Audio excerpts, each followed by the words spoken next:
Wagwan me people. How you doing? Kimeze gute amakuru?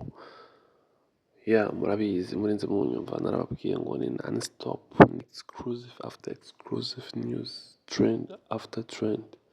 Nuko ni bang after banger. You know already know urinze unyumva ngaho urabizi ko ari MCB Black de la Rwanda de la Country the Arms. Original voice the way 257. Nkaguha amakuru ya East Africa yose, nkaguha amakuru yose ari trend agezweho ku isi yose. So my people, ndababwira ngo making sure ko wakanda subscribe niba utarayikanda, then tuzamuke ndakugezeho bishasha. Umwanya muto gusa mu masaha make yaheze, umuririmbyi Joeboy from Nigeria amaze kubasesekara KHL, aho Bruce Melody yari bamutumye ko baje guheraheza collabo yabo ingoma bafise iri kuri album.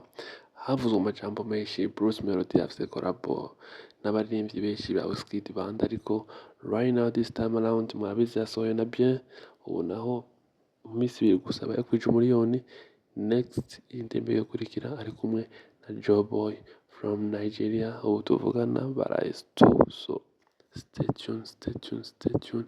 Ikirenze kuri ivyo nuko album ya Bruce Melody itazosohoka yose ngo arasohora indirimbo 15 canke 13, ku mwanya umwe azosohora imwe kubera ko hariho big collabo ziri ku indirimbo. Kuzisohora ata clip canke kuzisohora ata promotion yoba ariko aradekona. Bruce Melody n'umwe mu bantu bazi isoko canke bazi ibintu barimo guys.